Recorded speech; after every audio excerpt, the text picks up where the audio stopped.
어제 종가 기준으로 주식시장에선 이 MSCI 이 포트폴리오 이 재조정이 적용되면서 이 외국인 매도세 흐름에 관심이 지금 쏠리고 있습니다. 외국인 자금 이탈이 가속화되면 이 수급 불안을 초래할 수 있기 때문인데요. 현 시장에서 이 주식시장 전망이 좀 어떤지 또 남은 변수는 무엇이 있는지 김대종 세종대학교 경영학부 교수 모시고 이야기 나눠보겠습니다. 교수님 안녕하십니까? 안녕하십니까? 네. 일단 MSCI 지수 이 자체가 좀 시청자분들 익숙하지 않은 분들도 많을 것 같은데 일단 어떤 건지 어디서 발표되는지 다시 한번 좀 정리를 해주시죠. MSCI 지수라고 하는 것은 미국에 있는 모건 스탠리 증권사가 발표하는 지수입니다. 네.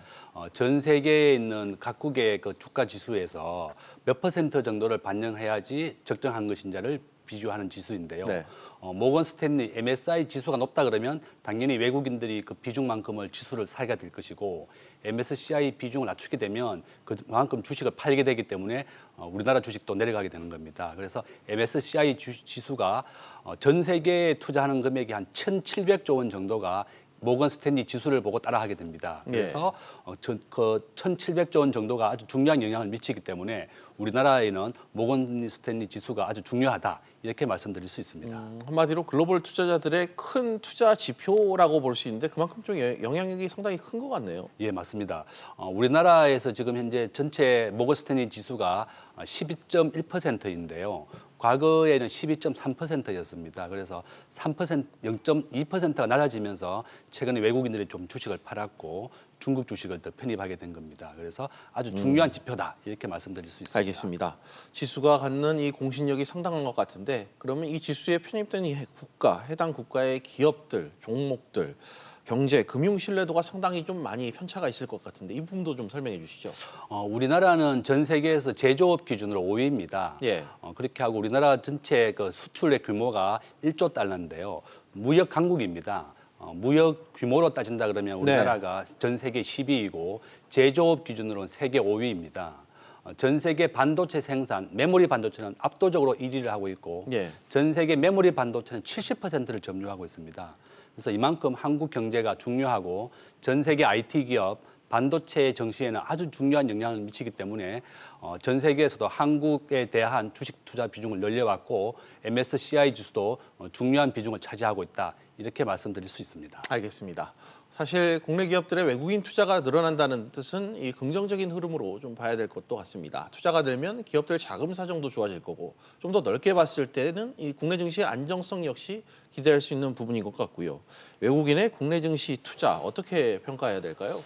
저는 외국인이 우리나라 주식에 투자하는 것은 굉장히 긍정적으로 봅니다. 주가라고 하는 것은 항상 6개월 선행지수인데요. 외국인들이 주식을 투자하게 되면 우리나라 주가가 올라가게 되고 외국인들은 한국 경제가 6개월 뒤, 1년 뒤에 올라간다고 보는 거거든요. 즉 한국의 기업이 개선되고 실적이 좋아진다는 것을 의미합니다. 그래서 항상 주식을 투자하거나 외국인들이 우리나라 주식을 살 때도 한국 기업이 좋아진다고 전망하게 되면 주식을 살 것이고 한국 경제의 전망이 어둡다고 하면 주식을 팔게 됩니다. 그래서 외국인들이 우리나라의 주식과 채권을 사는 것을 간접 투자라고 하고 외국인들이 우리나라에서 공장을 짓고 한국인을 고용하는 것을 직접 투자라고 합니다. 그래서 둘 다 굉장히 중요한데 직접 투자는 고용을 하기 때문에 장기적인 투자가 되고 간접 투자, 주식과 채권은 단기적인 투자입니다. 그렇지만 어쨌든 한국 기업이 전망을 얘기해 주는 것이기 때문에 주식 투자의 비중이 올라가는 것도 굉장히 바람직하다, 좋다고 볼 수 있습니다. 알겠습니다.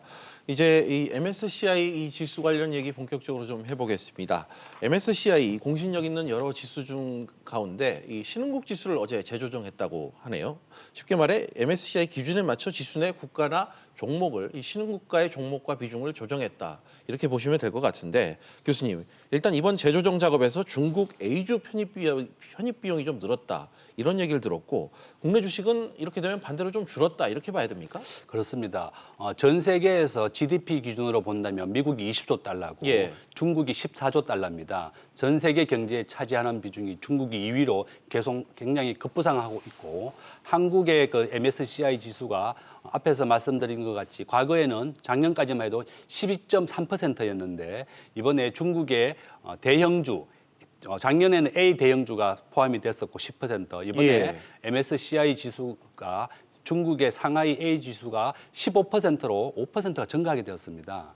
그러니까 한국의 주식 비중을 좀 낮추고 예. 중국의 주식 비중을 늘리는 게 영향을 받아서 한국 주식을 최근에 3조 원 정도 매도하고 예. 중국 주식을 산 것입니다. 그래서 결론은 전 세계 중국에 대한 경제의 비중이 올라가기 때문에 한국의 주식 비중이 전체적으로 좀 줄어들게 되면서 예. 이렇게 변동이 되었다. 이렇게 볼 수 있습니다.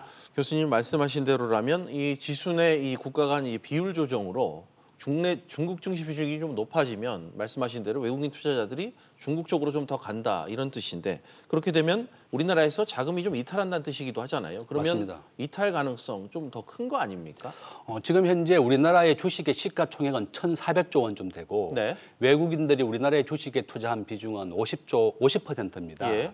그래서 외국인들이 우리나라의 주식 비중을 좀 줄이고 중국의 주식 비중을 좀 늘려야 되겠다. 이렇게 해서 한국의 주식을 좀 팔고 있고 그 비중만큼이 이번에 3조 원 정도입니다. 그래서 우리나라 전체 주식 시장의 700조 원 중에 한 3조 원 정도니까 0.5% 정도밖에 안 되거든요. 아주 큰 비중은 아니지만 일단은 개별 기업에 대해서는 영향을 좀 줄 수 있기 때문에 좀 하락을 했다 이렇게 볼 수 있고 우리나라 전체 주식 비중이 외국인들이 50%라고 그랬는데 예. 외국인들이 주식 투자할 때는 항상 외국인 지분이 한 30% 이상 되고 네. 우량한 기업 위주로 외국인으로 들어옵니다.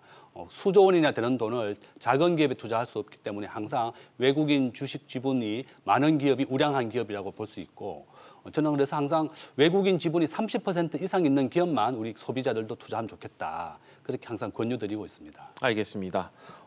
최근 이 지수 재조정과 외국인 매도세와 맞물려서 이게 직접적인 원인이 아니냐. 최근 증권가에서는 좀 화제가 됐다고 하는데 최근에 근데 또 한편에선 이 외국인 매도세를 두고 꼭 이게 지수 재조정이 주된 이유는 아니다. 이런 분석도 나오고 있다던데 어떻습니까?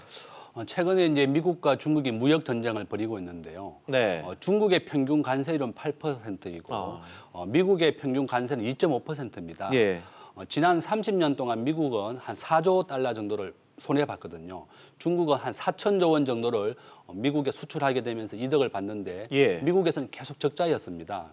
그래서 트럼프 대통령이 2017년도에 취임하면서 중국이 계속 이득만 보고 미국 물건을 사가지 않으니까 예. 관세를 10배 올린 겁니다. 2.5%에서 25%를 올리고 중국도 미국을 인해서 많이 이득을 봤으니까 미국의 물건도 좀 사줘라. 미국의 농산물도 좀 수입을 해라. 네. 이렇게 하는 것이 미중 무역 협상입니다. 그래서 최근에 일부는 타결이 되었고 또 홍콩 사태가 또 장기화되고 있으면서 예. 우리나라는 전 세계 무역 수출하는 비중이 중국이 33%입니다. 우리나라 무역의 3분의 1을 중국이고 2등이 미국인데 12%입니다. 그래서 중국과 홍콩을 합하면 우리나라 무역의 3분의 1은 다 중국에 포함되고 미국이 12%니까 우리나라 전체 무역 규모의 50%를 미국과 중국이 차지한다고 볼 수 예. 있거든요. 우리나라의 GDP가 1.6조 달러고 네. 수출 수입을 더하면 1.2조니까 우리나라의 무역 의존도가 87%거든요. 네. 그래서 미중 무역 협상이 장기화됨으로 인해서 한국의 전체 수출액이 한 5% 감소했거든요. 예. 그래서 여러 가지 이유도 있겠지만 미중 무역 협상이 올해 연속되면서 네. 우리나라에 영향을 큰 받았다. 또 무역 의존도가 워낙에 큰 국가이기 때문에 우리나라가 큰 영향을 받았다고 이렇게 볼 수 있는 겁니다. 알겠습니다. 미중 무역 협상과 홍콩 사태가 이 최근의 외국인 매도 흐름과도 영향이 있다. 일정 부분 그런 설명을 좀 해주신 것 같습니다. 또 아람코라는 이 석유 회사의 상장 이슈와 국내 증시 그리고 MSCI 지수와의 또 연관관계가 있다고 합니다. 이 변수도 좀 짚어볼 텐데요. 아람코가 MSCI 신흥국 지수에 편입될 경우 국내 증시 비중이 더 쪼그라들 수 있다. 이런 전망이 나오는데 이 부분은 어떤 이유 때문입니까? 아람코라고 하는 데는 그 사우디아라비아의 국영 기업인데요. 예. 시가총액이 2천조 원입니다.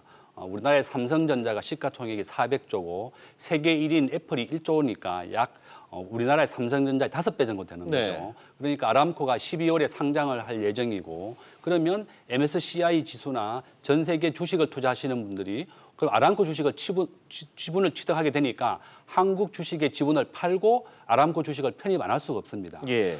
전 세계 석유의 10%를 차지하고 있는 게 아람코고 영업이익이 작년에 2천억 달러입니다. 그러니까 영업 시가총액이 2천조니까 네. 한 10% 정도를 매년 이익을 보고 있는 국가거든요. 그 기업이다. 그래서 아람코 주식을 편입하게 되면 한국 주식을 좀 매도해서 아람코 주식을 사야 되기 때문에 한국 주식은 또 약간 인하될 수도 있다, 내릴 수 예. 있다 이렇게 볼 수 있는 겁니다. 알겠습니다. 이렇게 되면 당장 외국인들의 매도 압력이 좀 더 커질 것 같은데 이렇게 되면 코스피 수급 이 여건도 더 나빠질 것 같은데 국내 증시도 좀 아무래도 하락 압력을 더 받을 것 같은데 어떻습니까? 지금 현재 전 세계 석유 가격은 좀 안정되어 있고요. 네. 또 석유 공급이 굉장히 늘어나고 있습니다. 특히나 이제 미국의 셰일 가스가 공급이 되고 되면서 예. 아람코가 지금 내년에 상장되는 것보다는 금년 안에 빨리 상장을 해야 되겠다. 왜냐하면 석유 가격이 올라야지 본인들의 아람코 주식이 올라가고 기업이 이익이 되는데 석유 가격이 안정돼 있고 미국의 셰일 가스가 계속 공급되고 있다. 이래서 금년에 서둘러서 상장하고 있거든요. 바로 12월 달에 바로 상장이 예정되어 있기 때문에 우리나라 증시에도 크게 좀 영향을 줄 것이다. 그래서 좀 예의 깊게, 주의 깊게 주식시장을 지켜봐야 되겠다. 이렇게 말씀드릴 수 있습니다. 알겠습니다. 금융시장에 과도한 변동성이 발생하지 않더라도 당분간 이런 상황들을 예의주시해야 될 것 같습니다.